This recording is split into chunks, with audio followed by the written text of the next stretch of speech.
Bendiciones, le habla el pastor David Rincones y en este día quiero regalarte una palabra de parte de Dios, en este día tan maravilloso que Dios nos ha regalado, y le he titulado Los beneficios que tienen las pruebas. O sea, en pocas palabras, el beneficio que tiene de alguna u otra forma esa situación llamada prueba en nuestra vida. De hecho, dice la palabra del Señor en el libro de Santiago 1, capítulo 1, versículo 2 al 3. Dice: hermanos míos, tened por sumo gozo cuando os halléis en diversas pruebas, sabiendo que la prueba de vuestra fe produce paciencia. Creo que uno de los beneficios que produce la prueba en nuestra vida es la paciencia. Y creo que todos necesitamos definitivamente de esa virtud llamada paciencia. La prueba de la fe dan por fruto la paciencia, es decir, la capacidad de resistir que te es otorgada. O sea, esa capacidad de resistir la vas a asumir y la vas a adoptar, la vas a tener, es cuando pases por las pruebas. Esa capacidad de resistir y te es otorgada una confianza que viene de Dios, que es la marca distintiva de todo creyente. Imagínate tú que Dios confía en ti después de una situación difícil, haber creído en Dios. Creo que es enriquecedor lo que nos dice el libro de Santiago, y es algo que viene de parte de Dios, y es que la paciencia es algo que te va a llevar a entender los propósitos de Dios. De hecho, en otra traducción, ese mismo pasaje de Santiago, en el libro de Santiago capítulo 1, versículo 2 y 3, en la traducción actual dice: hermanos en Cristo, ustedes deben sentirse muy felices cuando pasen por toda clase de dificultades. Así, cuando su confianza en Dios sea puesta a prueba, ustedes aprenderán a soportar con más fuerza las dificultades. Entonces, ¿qué nos deja esta prueba que estamos pasando hoy en día? Creo que la única cosa que debemos de poner atención que nos va a dejar esta prueba es que nuestra confianza será puesta a prueba y que desarrollará en nosotros la capacidad de poder resistir. Creo que Dios quiere desarrollar nuestra confianza, y esta situación que estamos pasando hoy en día, no solamente en Venezuela, en muchos países, de esta crisis mental, porque creo que más que sea una crisis humana, física, de enfermedades, que no vamos a decir que no sea real, creo que hay algo que es más real que eso, y es que Dios está intentando formar en nosotros la capacidad de resistir y sobre todo de confiar en el Señor. La confianza es la seguridad o la esperanza firme que alguien tiene de otro individuo o de algo. Ejemplo, tengo confianza necesaria para derrotar el rival.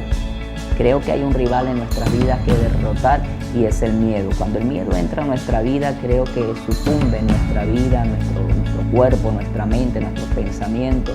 Aún nuestro sistema inmunológico se debilita cuando entra el temor a nuestra vida.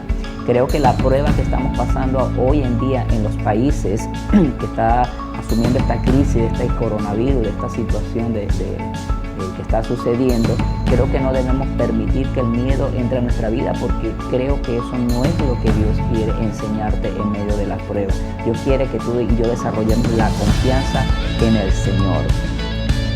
Solo bajo la presión de las pruebas puede el creyente comprobar la verdadera profundidad de su fe en Dios. Así que es necesario que nuestra fe sea probada en medio de las pruebas.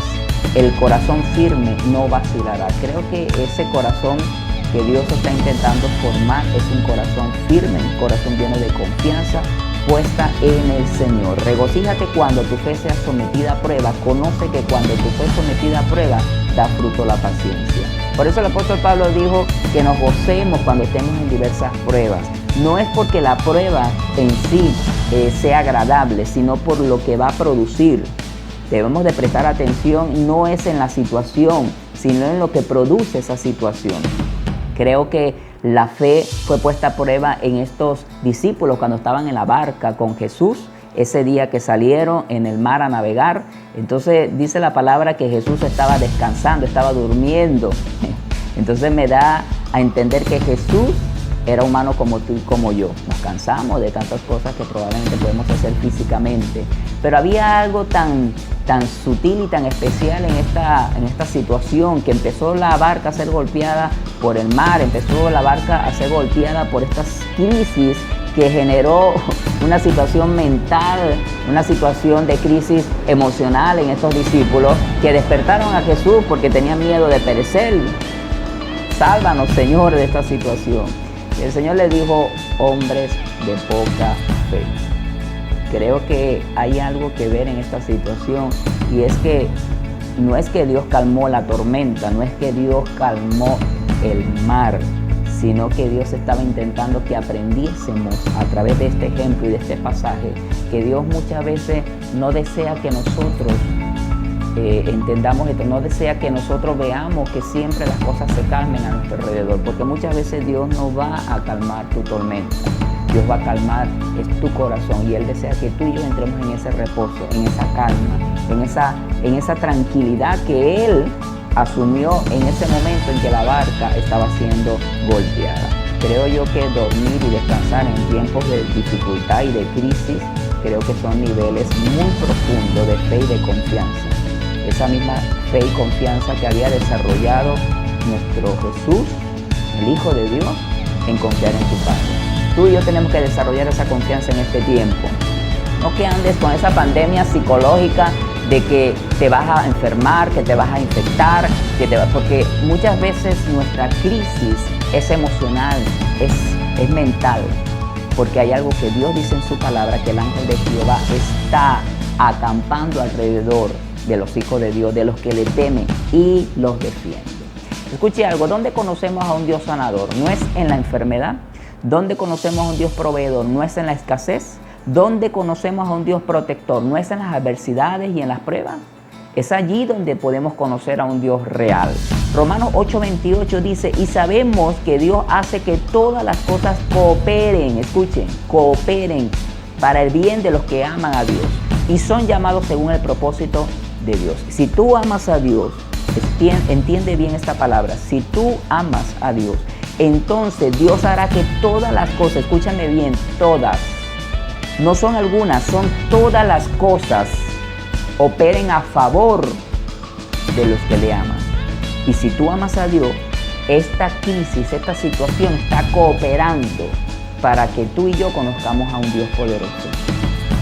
Porque es en la adversidad donde conocemos quiénes somos, pero también es en la adversidad que conocemos quién es nuestro Dios. Así que el libro de Juan 15:20 dice: acordad de la palabra que yo os he dicho, el siervo no es mayor que su Señor. Si a mí me han perseguido, también a vosotros os perseguirán. Si han guardado mi palabra, también guardarán la palabra. Entiende que esta palabra que en este momento estoy compartiendo contigo es crucial en tu vida. Tienes que entender que hay beneficios en las pruebas.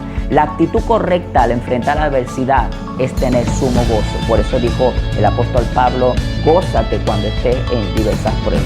Entonces, vuelvo y lo repito, la actitud al enfrentar la adversidad es tener sumo gozo, lo cual no es una creación emocional, escúcheme, no es una reacción emocional, sino una deliberada e inteligente evaluación de las circunstancias desde la perspectiva de Dios.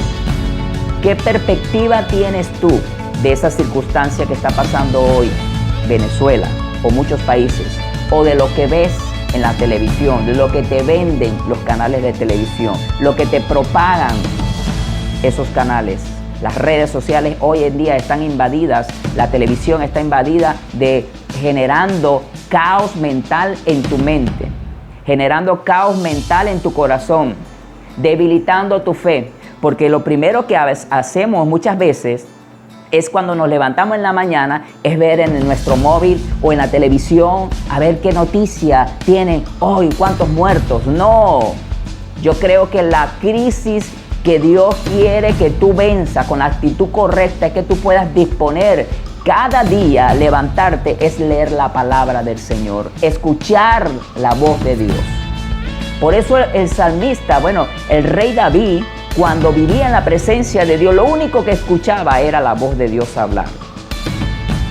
Y cuando se enfrenta con este gigante, todos escuchaban. Me encanta esa historia del rey David cuando estaban allí peleando en la guerra y todos los días venía este hombre gigante a venir a intimidarlos, a decirle, no hay un hombre que salga entre ustedes, o sea, son una cuerda de cobardes, son unas gallinas, en pocas palabras les estaba diciendo.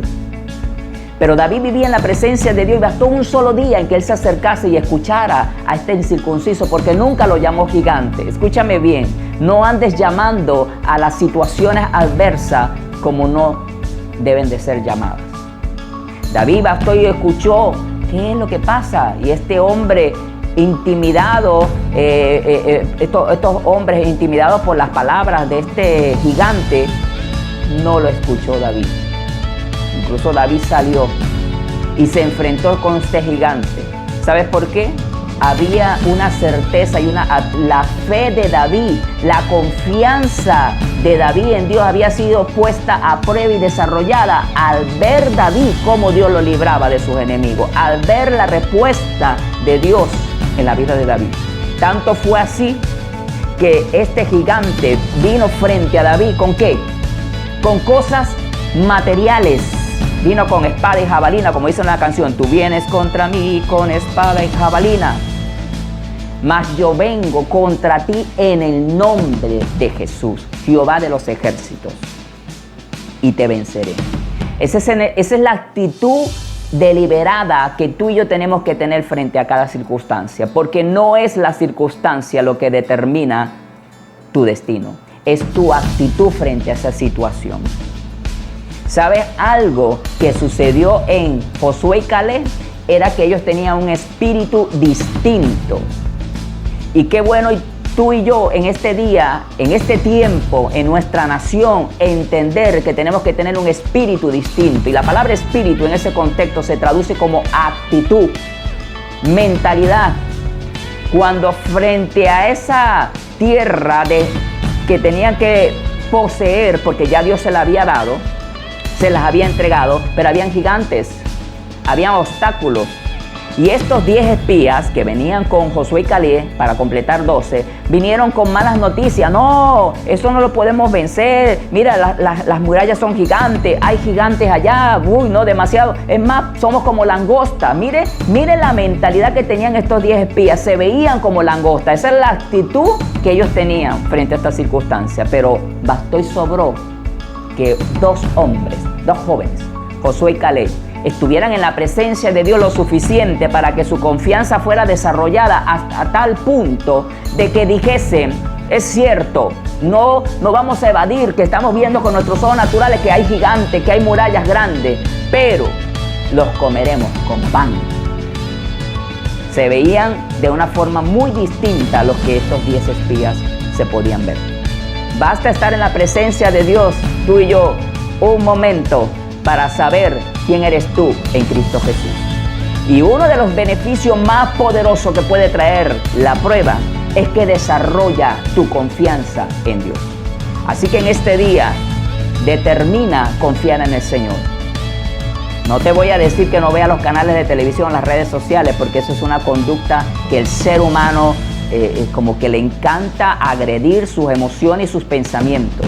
Prefiero 1000 veces escuchar lo que Dios dice para mi vida y de lo que viene para esta Venezuela y para cada nación, a entender los tiempos de Dios.